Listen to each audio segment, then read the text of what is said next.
that surprised me during the course of my study is that there are so many gamers out there. As you can see, over 5 million people play video games over 45 hours a week.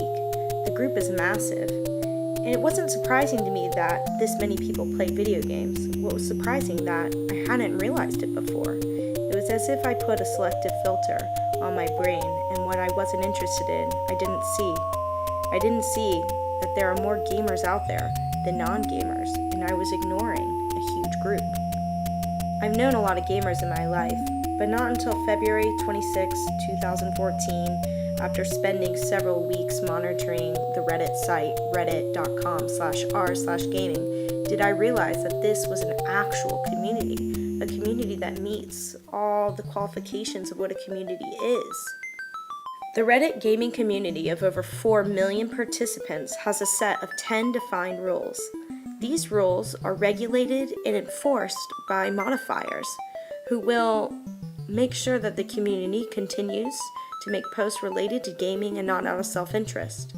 The rule that surprised me and impressed me the most was rule number 10, that posts and comments, whether in jest or with malice, that consist of racist, sexist, or homophobic content will be removed regardless of popularity and relevance.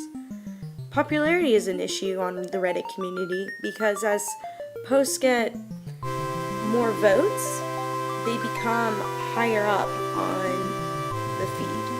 So the posts that are the most popular are the ones that people are going to see the most. And that's how the community regulates what's seen and not seen.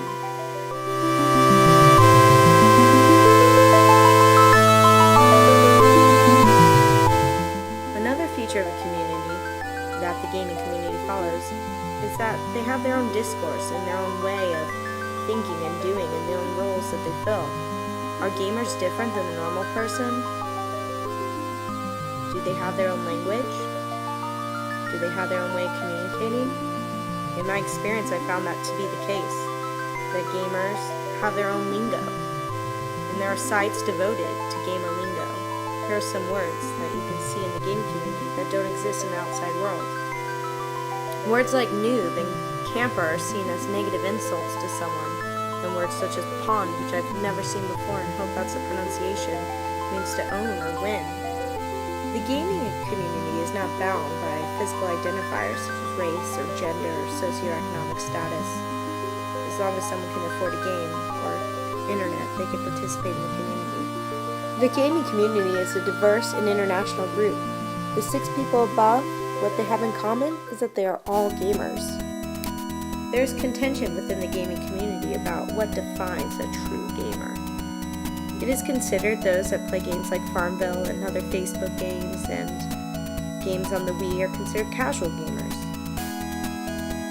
whereas those that play more serious hardcore games are considered hardcore gamers. Hardcore gamers are marked by their pride, their aggression, and their perpetuation of masculine values. And then we have a group of gamers that call themselves true gamers, who use gaming as a hobby. They attend conventions, they play games socially, they have discussions, they have political and social commentary on games, and they appreciate games for games themselves. A few weeks into my exploration of the gaming community, I discovered that all along I had been harboring an unconscious bias against gamers. I believed that gamers were solitary figures who preferred the escape of the gaming world to the actual reality, one that included social interaction. But in fact, most gamers admit that they enjoy gaming because of the social interaction, that they get to do this with their friends, that they connect to their friends through Xbox Live, that they connect to strangers throughout the world. And in fact, gaming has proved to be a rich resource for critical thinking, strategy planning, and a creative outlet. Paul says that he uses Minecraft to develop his skills as a city planner and to be able to create worlds that he could never do because he doesn't have the resources or the time. Imagine all the possibilities that gaming could bring to the future of education, to the future of creativity. Gamers are not only men. Women represent around half of the gaming community, but it's still a man's world, and most games are made by men, for men. Female gamers are staying strong and making their voice heard. Also from Destructor.com says, I hate that, for guys, professional gaming is based entirely on their skills, but for girls, professional gaming is based on a combination of skills and looks. What if we took the issues like feminism in games and used them to talk about the sicknesses that exist within our own society?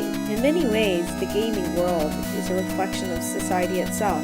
We have an opportunity here to dive in and talk about these issues that exist within the gaming community, that exist within our own community, within our own society. And we might find ways to orient ourselves, to deal with difference, to talk about people, to talk about living a full and complete life. And then it occurred to me that the gaming experience is not so different from the reading experience. When reading, I'm looking for a new experience, for a new perspective, for an escape from the reality I do live in. And then I take that meaning that I made during that reading experience and read the world around me. Video games have elaborate storylines, plot twists, trials, and tribulations. I saw again and again on the forums that gamers will use the experience from games to talk about their lives, to talk about the society we live in. This is much what we want during the reading experience, and maybe what we've been trying to achieve in books can be achieved better for some students in games.